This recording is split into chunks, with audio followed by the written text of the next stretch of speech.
बिस्मिल्लाहिर्रहमानिर्रहीम। हमारे पास चैप्टर 2 का नाम है फंक्शन एंड लिमिट्स, या यूँ कह लो लिमिट्स ऑफ फंक्शन। तो इसके दो हिस्से हैं चैप्टर के।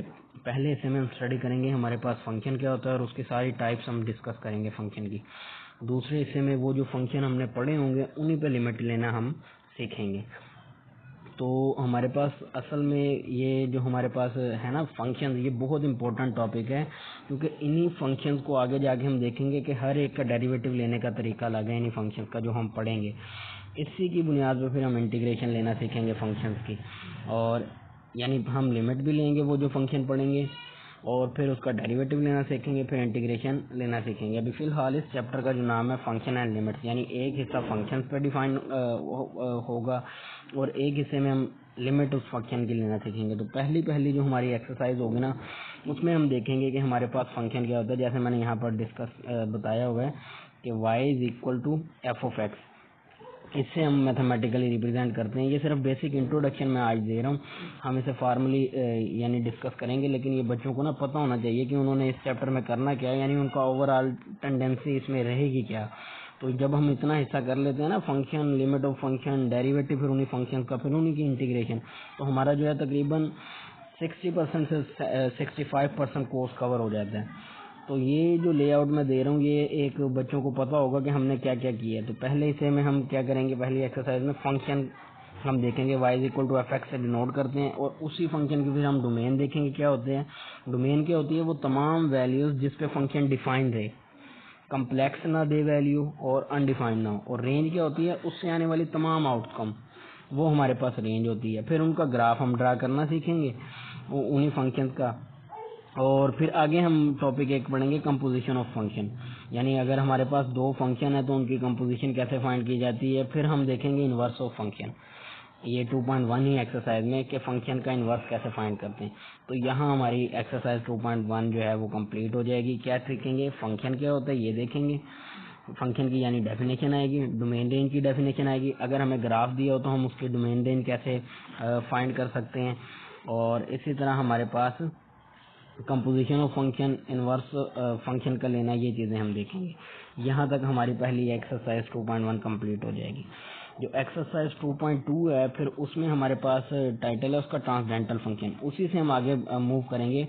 अभी हमने टाइप्स ऑफ फंक्शन डिस्कस नहीं की थी, असल में 2.2 में हम जाएंगे जब, तो वो जो फंक्शन पढ़ चुके होंगे उसकी टाइप्स की तरफ हम आएंगे। तो ये जो ट्रांसडेंटल फंक्शन होता है ना, ये असल में ट्रिग्नोमेट्री और अलजेब्राइक फंक्शन या एक्सपोनेंशियल फंक्शन का सम अगर करके लिखा जाए ना, तो उसे हम ट्रांसडेंटल फंक्शन कहते हैं। जैसे मैंने एक एग्जांपल आयरों के साथ डिनोट भी की हुई है, sine X plus X. Sine हमारे पास ट्रिग्नोमेट्री फंक्शन है, एक्स सिंगल देखें तो अलजेब्राइक फंक्शन है, उसके दरमियान में एक प्लस ऑपरेटर आ रहा है। तो ये जो ये दो का एडिशन होके हमारे पास एक फंक्शन बना है, उसे ट्रांसडेंटल फंक्शन कहेंगे। इसी तरह यूँ भी हो सकता था कि एक्सपोनेंशियल फंक्शन, जैसे ये दूसरी भी इसी के नीचे एग्जांपल दी हुई है, F of X is equal to E X E raise to the power X plus X square, ये भी एक ट्रांसडेंटल फंक्शन है हमारे पास। फिर टाइप ऑफ फंक्शन में हमारे पास सबसे पहले जो आएगा वो आएगा अलजेब्राइक फंक्शन। अच्छा, अलजेब्राइक फंक्शन हमारे पास ऐसे फंक्शन होते हैं जिसमें अलजेब्रिक ऑपरेटर यूज होंगे, जैसे प्लस, माइनस, मल्टीप्लिकेशन और डिवीजन, ये एरो के साथ जो मैंने डिनोट किया हुआ यहाँ। तो अगर आप देखें तो इन्हें हम क्या कहते हैं, ये अलजेब्राइक ऑपरेटर होते हैं। ये ऑपरेटर देखें जब भी यूज़ होंगे ना किसी फंक्शन में, तो वो अलजेब्राइक फंक्शन कहलाया करेंगे। अब देखें F of X is equal to X, ये हमारे पास वेरिएबल की मैक्सिमम पावर 1 आ रही है इस फंक्शन में, तो इसे लीनियर फंक्शन कहेंगे। ये एक टाइप है अलजेब्राइक फंक्शन की।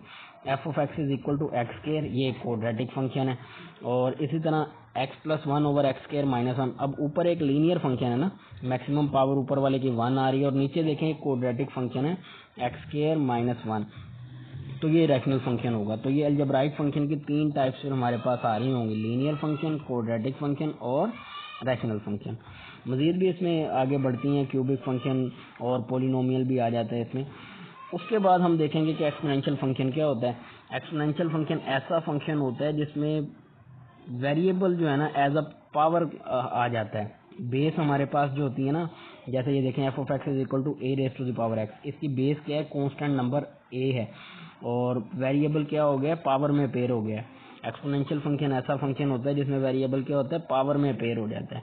इसी तरह आगे देखें F of X is equal to E raise to the power X. अब हमें पता है ये जो ई है ना, ये एक स्पेशल कांस्टेंट है, एलर कांस्टेंट इसे हम कहते हैं। तो अगर ई की पावर एक्स आ जाए तो उसे हम कहते हैं natural exponential function. Natural exponential function हम इसे कहते हैं E raise to the power X को। फिर लॉगरिथमिक फंक्शन को हम डिस्कस करेंगे। तो लॉगरिथमिक फंक्शन भी दो तरह का होगा।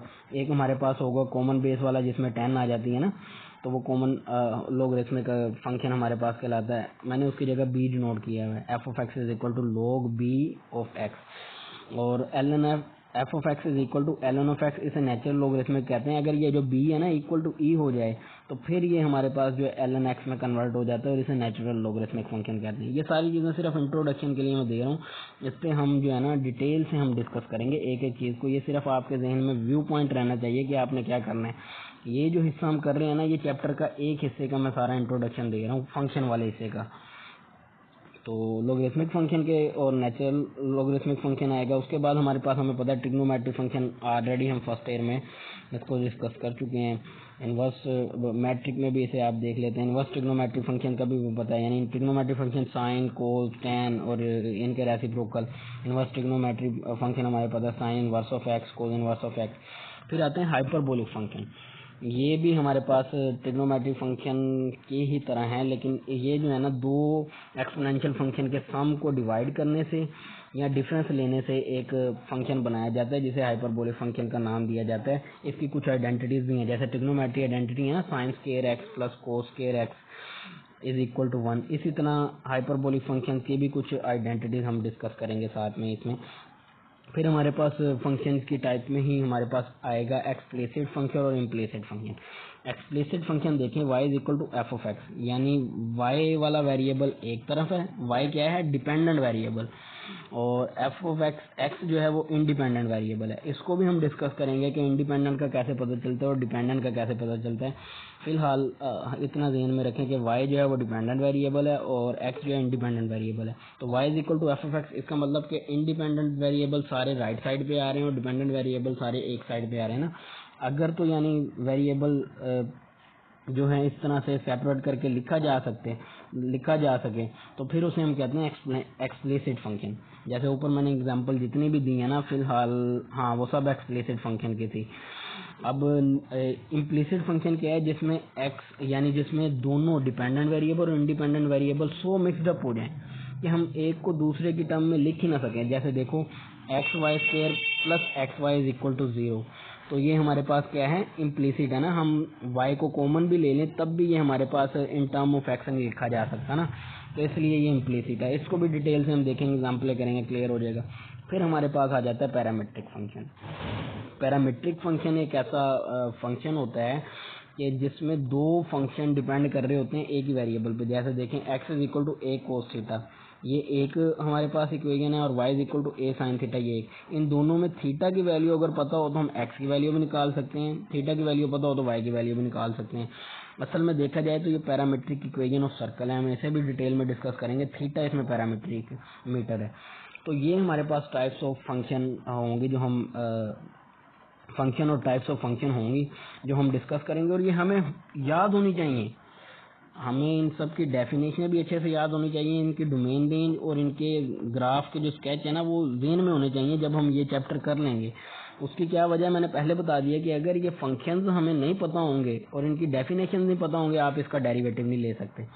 आपको डेरिवेटिव लेने में प्रॉब्लम होगी क्योंकि आपको उसकी डेफिनेशन ही नहीं पता, उसके डोमेन रेंज ही नहीं पता, आप उसके ऊपर इंटीग्रेशन नहीं अप्लाई कर सकेंगे ठीक से, और आपको उसके लिमिट के रूल्स में फिर कन्फ्यूजन होगी। तो तीन चीज़ें, पहले फंक्शन, अगर फंक्शन हो गया तो फिर तीन चीज़ें हम उसकी फाइंड करेंगे। उसी फंक्शन की लिमिट लेना सीखेंगे दूसरे हिस्से में, फिर तीसरे हिस्से में उसका डेरिवेटिव लेना सीखेंगे, चौथे हिस्से में हम उसकी इंटीग्रेशन लेना सीखेंगे, और 65% तकरीबन ये कोर्स बन जाता होता है हमारा।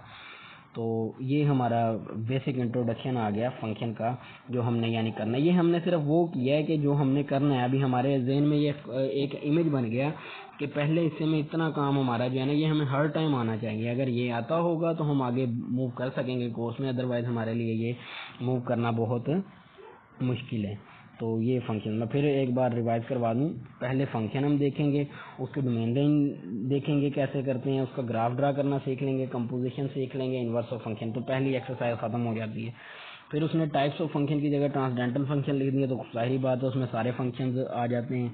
तो इसलिए फिर हमने टाइप्स ऑफ फंक्शन में देखा कि अलजेब्राइक फंक्शन आएंगे हमारे पास अलजेब्राइक की, फिर आगे टाइप है linear function, quadratic function, rational function, और फिर एक्सपोनेंशियल और लॉगरिथमिक फंक्शन है हमारे पास, फिर ट्रिग्नोमेट्रिक, इनवर्स ट्रिग्नोमेट्रिक फंक्शन है, हाइपरबोलिक फंक्शंस हैं, इनवर्स हाइपरबोलिक फंक्शन भी होंगे, वो मेंशन करना मैं भूल गया, एक्सप्लिसिट इम्प्लिसिट फंक्शन होंगे और पैरामीट्रिक फंक्शन होंगे। ये हमारे पास फंक्शन वाला हिस्सा है और इसी पे बेस हमारा जो है ना तकरीबन 65% जो है ना कोर्स इसी चीज़ को डिस्कस करते करते गुजर जाएगा कि ये जो फंक्शन हमने पहले पढ़े थे उसकी लिमिट लेके दिखाओ, जो फंक्शन हमने पढ़े थे उसका डेरिवेटिव लेना कैसे है, और जो फंक्शन हमने पढ़े थे उसकी इंटीग्रेशन कैसे लेना है। तो ये काम हमारे पास होगा।